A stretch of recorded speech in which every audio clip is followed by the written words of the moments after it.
Praise the lord, హల్లెలూయా. శుభోదయం. మన ప్రభువును రక్షకుడైన యేసే నామం పేరట మీ అందరికీ హృదయపూర్వకమైన వందనాలు తెలియజేస్తున్నాను. ప్రియమైన దేవుని బిడ్డలారా, ఎలా ఉన్నారు? మన ప్రభువును రక్షకుడైన యేసయ్య అనుదినము మనల్ని ఈ విధంగా కాపాడి సంరక్షిస్తూ వస్తున్నారు. అందుని బట్టి దేవునికి మహిమ కలుగును గాక. ప్రియమైన సహోదరి సహోదరులారా, మరి నాకు చాలామంది మెసేజ్ల ద్వారాను అలాగే ఫోన్ ద్వారాను చెప్పారు, ఏంటంటే మీ మాటలు మాకు ఇంగ్లీష్లో వస్తున్నాయి అన్నట్లుగా చెప్పడం జరిగింది. సో దేవుని యొక్క సేవకుడిగా నేను మీ అందరికీ ప్రేమతో తెలియచేస్తున్న మాట ఏంటంటే, అది మనం తయారు చేసింది కాదు, మనం పెట్టింది కాదు, అది ఏఐ ఫీచర్ అనమాట. ఆర్టిఫిషియల్ ఇంటెలిజెంట్ యొక్క ఫీచర్. అది ఆటోమేటిక్గా కొన్ని ఫోన్స్లో నేను తెలుగులో మాట్లాడుతుంటే అది ఇంగ్లీష్లో కూడా డబ్ చేసి చెప్పేస్తుంది. సో ఇలాగా వాస్తవంగా అలాగ డబ్బింగ్ చెప్పించుకోవాలంటే చాలా ఖర్చు అవుతుంది. కానీ అది ఫ్యూచర్ ఫ్రీగా ఆ కంపెనీ ఆ యూట్యూబ్లోని ఏఐ ఫీచర్ ద్వారా అది జరుగుతుంది. దాన్ని మీరు గమనించండి. మీ దగ్గర ఉన్న ఫోన్లలో లాంగ్వేజ్ సెట్టింగ్స్లోకి వెళ్ళిన తర్వాత లాంగ్వేజ్ వీడియో సెట్టింగ్స్లో కూడా లాంగ్వేజ్ ప్రిఫరెన్స్ ఇస్తే అది తెలుగులోనే వచ్చేస్తుంది. మేము కూడా దాన్ని సాధ్యమైనంతగా దాన్ని డిలీట్ చేస్తున్నాం, ఇంగ్లీష్ తీసేస్తున్నాం. సో అందరికీ తెలుగులోనే ఉండేటట్లుగా దాన్ని మేము ఏర్పాటు చేస్తున్నాం. దీన్ని మీరు సహకరించి మీరు అర్థం చేసుకొని ముందుకు సాగిస్తారని ప్రేమతో కోరుకుంటున్నాం. ప్రైజ్ ది లార్డ్, హల్లెలూయా. మరి ఈరోజు దేవుని యొక్క లేఖనంలో ఉండే ఒక చక్కటి మాటను మనం జ్ఞాపకం చేసుకోబోతున్నాం. అదేంటంటే, తండ్రికి ప్రియుడైన కుమారుడు. తండ్రికి ప్రియుడైన కుమారుడు మనం స్పెషల్లీ ఆయన యొక్క జీవితంలో ఉన్న కొన్ని ప్రాముఖ్యమైన విషయాలు మనం తెలుసుకోబోతున్నాం. అది ఈ యొక్క చిన్నతనం నుంచే తండ్రికి ఇష్టడుగా బ్రతికినటువంటి వ్యక్తి అయినటువంటి ఆ వ్యక్తి యొక్క జీవితాన్ని గురించి మనం చూడబోతున్నాం. ఆయన పేరు యేసేపు. అందరికంటే ఎక్కువగా యేసేపును యాకోబు ప్రేమించినట్లుగా లేఖనం చెప్తుంది. సో దానికి క్రియారూపకంగా యాకోబు యేసేపును ప్రేమించాడు అనే దానికి క్రియారూపకంగా యేసేపుకు యాకోబు ఒక ప్రత్యేకమైన రంగురంగుల వస్త్రాన్ని ఆయన అనుగ్రహించాడు. ఆయన కుమారుడికి ధరింపజేశాడు. రకరకాల రంగురంగుల వస్త్రం. ఆ పాటను చిన్న వయసులో నేను కూడా సండే స్కూల్లో పాడటం జరిగింది. సో యేసేపు యొక్క రంగురంగుల చొక్కా అన్నట్లుగా. సో తండ్రి తన కుమారుడిని ప్రేమిస్తున్నాడు కనుక ఆ ప్రత్యేకమైన ప్రేమను వ్యక్తపరుస్తున్నాడు క్రియారూపకంగా. ప్రియమైనటువంటి దేవుని బిడ్డలారా, తండ్రికి ప్రియమైనటువంటి కుమారుడుగా ఉండడానికి యేసేపు జీవితం ఎలా ఉందంటే, బాల్య దశ నుంచి తన అన్నలతో కలిసి తిరుగుతున్నప్పటికి కూడా అన్నల యొక్క పాపంలో ఇతను పాలిభాగస్తుడు కాలేదు. ఆ విధంగా అన్నలు చేస్తున్నటువంటి చెడు క్రియలన్నింటినీ తండ్రికి తీసుకొచ్చి అన్నల గురించి చెప్పేవాడు. వారి యొక్క పాపాలలో ఇతను విజోడిగా ఉండలేదు కనుక, అందువలన యేసేపును వాళ్ళు ద్వేషించారు.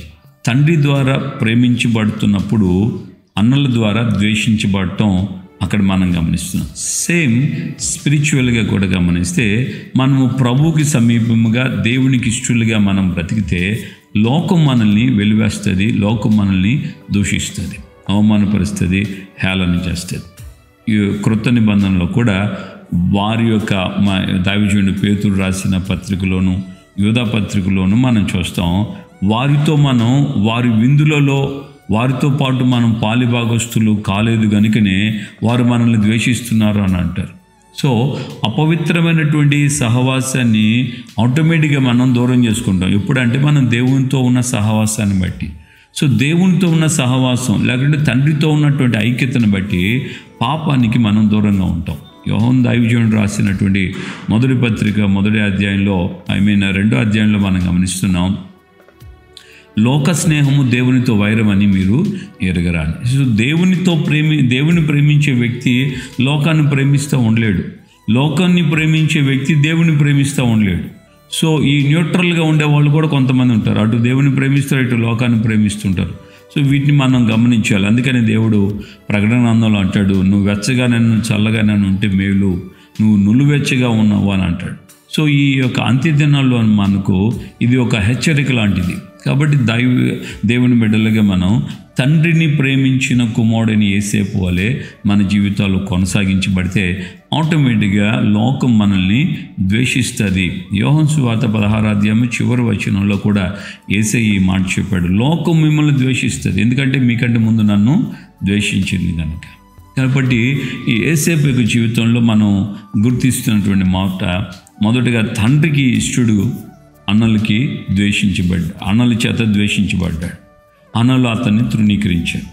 ఇక్కడ అన్నలు తృణీకరించడం మాత్రం కాకుండా అన్నలు అతని మీద మరింత పగబట్టి అతన్ని అమ్ముకోవడానికి కూడా సిద్ధపడ్డారు. అమ్ముకోవటంతో పాటు అన్నలు తమ్ముడిని అమ్మేసిన తర్వాత తండ్రికి వచ్చి తమ్ముడి విషయమై అన్నలు అబద్ధపు ఫిర్యాదు చేశారు.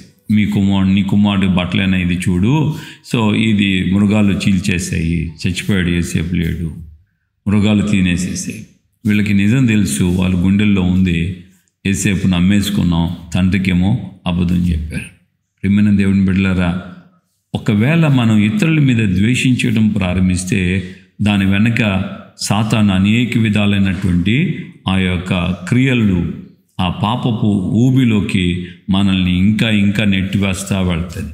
తమ్ముడి మీద పగ, తమ్ముడిని అమ్ముకోవటం మాత్రం కాకుండా తమ్ముడి గురించి తండ్రికి అబద్ధాలు చెప్పి ఆ వృద్ధాప్యంలో ఉన్నటువంటి యేసేపు తను చనిపోయే ఆ దినం వరకు కూడా ఆయనే అంటాడు, నేను ఇలాగ మృత్యులోకానికి తిరిగి వెళ్ళేటప్పటికి నేను ఇలాగ రోధిస్తా, ఏడుస్తా.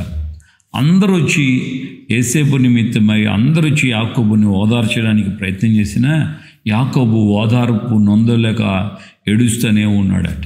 అలాంటి దుఃఖానికి కారణం అన్నలలో ఉన్నటువంటి ద్వేషం.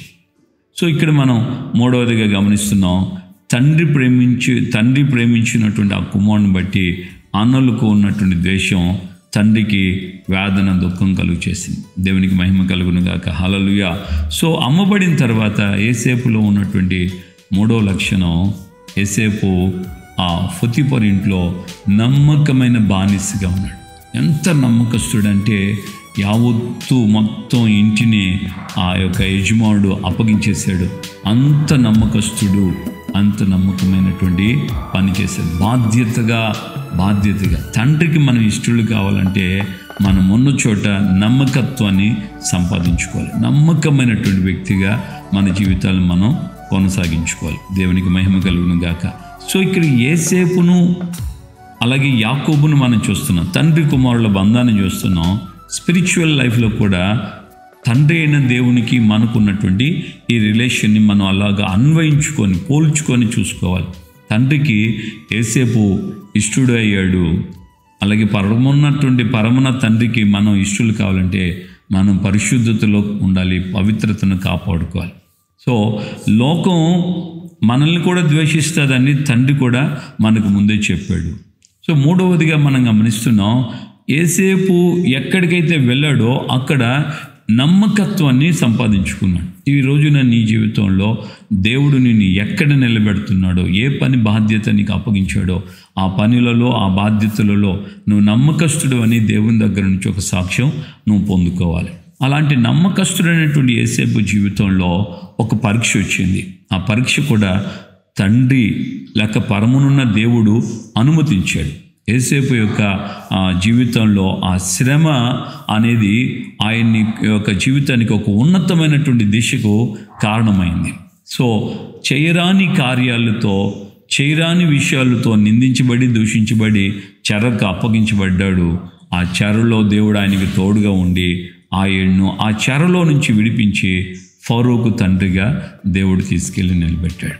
తండ్రి ప్రేమించినటువంటి కుమారుని జీవితం అర్ధాంతంగా ఆగిపోయింది అనుకున్న ఆయన జీవితం ఒక ఉన్నతమైన స్థానంలో దేవుడు ఆయన్ని నిలబెట్టాడు. ఈరోజు నీ ఉదయకాలం యేసేపు జీవితంలో ఉన్న ఈ ప్రాముఖ్యమైన లక్షణాలు మనం విన్నాం కదా. మరి పరలోకపు తండ్రికి మనం ఎంత నమ్మకస్తులుగా ఉండగలుగుతున్నాం. సో యేసేపు యొక్క జీవితం ఫరో ఎదుట నిలబడిన తర్వాత ఫరో యేసేపుకు సమస్తాన్ని అప్పగించాడు. ఇప్పుడు యేసేపు వశంలో ఐగుప్తు దేశమే ఉంది. హల్లెలూయా. ఎంతో ఉన్నతమైన స్థానానికి దేవుడు ఆయన్ని తీసుకెళ్ళాడు. నమ్మకస్తుడై తండ్రికి ఇష్టడైనటువంటి వ్యక్తిని బట్టి మనం అటు గమనిస్తున్నాం. అలాగే మన జీవితంలో మనము తండ్రికి ఇష్టలుగా ఉండటం ప్రారంభిస్తే, పరమనున్న తండ్రికి మన ఇష్టలుగా ప్రారంభిస్తే జీవితాన్ని నిత్యముగా ఈ భూమి మీద మాత్రమే కాదు పరలోకంలో కూడా ప్రభువుతో కూడా మనం యుగయుగాలు ఉండేటట్లుగా ఆయన మనకు సహాయం చేస్తాం. ప్రార్థన చేసుకుందామా? పరిశుద్ధుడైన తండ్రి, మీ పాదాల స్తోత్రాలు. ఈ ఉదయకాలం ముందు మాతో మీరు మాట్లాడి మా పితృడు మీ దాసులైన యేసేపు జీవితంలో ఉన్నటువంటి ఆశ్చర్యమైన కార్యాలు మీరు మాకు తెలియచేశారు. అందుని బట్టి మీకు స్తోత్రాలు. కృపయు సన్నిధి సమాధానం తోడుగా ఉంచండి అయ్యా. మరి మేము విన్న ఈ మాటల ప్రకారంగా మేము కూడా మీకు ఇష్టలుగా జీవితాన్ని ప్రారంభిస్తే లోకం మమ్మల్ని ద్వేషించినా మేము అయ్యా మా జీవితాల్లో మీరు మమ్మల్ని నిలబెట్టిన చోట నమ్మకస్తులమైనప్పుడు ఆ నమ్మకత్వాన్ని బట్టి ఏదైనా సమస్యలు ఎదురైనా అది మీ అనుమతితోనేనని, తద్వారా మా జీవితాల్ని మరింత ఉన్నతమైన స్థితికి మీరు తీసుకెళ్తారని మీ లేఖనాలు తేటపరిచాయి. దానికి మాటలు విన్నట్టుండి నీ బిడ్డలైన మేమందరము ఆ విధంగా మా జీవితాల్లో ముందుకు సాగుతూ మీరు అక్కడికి రాజ్యానికి పరిశుద్ధతను కాపాడుకుంటూ మీదట నిలబట్టుకు సాధించి ఘనత మహిమ ప్రభావాలు మీరు మాత్రమే పొందమని యేసు నామములో ప్రార్థన చేసి పొందుకున్నాము తండ్రి. ఆమేన్. మన ప్రభువైన యేసుక్రీస్తు కృపయు తండ్రి అయిన దేవుని ప్రేమ, పరిశుద్ధాత్మిక అన్యోన్య సహవాసం, సమాధానం ఇప్పుడు ఎల్లప్పుడూ సకల పరిశుద్ధులకి మనకును ప్రభు రాకడ పర్యంతం కృపతోడుగా ఉండి నడిపించును గాక. ఆమేన్, ఆమేన్, ఆమేన్. హల్లెలూయా. ప్రభుపేట అందరికీ వందనాలు. నిత్యంగా ఆ విధంగా తండ్రికి ఇష్టమైనటువంటి బిడ్డలుగా మనం జీవిస్తే ఉన్నతమైన స్థానాల్లోకి దేవుడు మనల్ని తీసుకెళ్ళి నిలబెడతారు. కృపా విధంగా మనకు తోడుగా ఉండి బలపరిచి నడిపించును గాక. అందరికీ మీరు షేర్ చేస్తున్నారు. అందుని బట్టి దేవుని యొక్క నామంలో మీ అందరికీ కృతజ్ఞతాస్తుతి చెల్లిస్తున్నాను. నిత్యముగా దేవుడు మన అందరి యొక్క పనులకి ఒక రోజున తగిన ప్రతిఫలం అనుగ్రహిస్తాడు.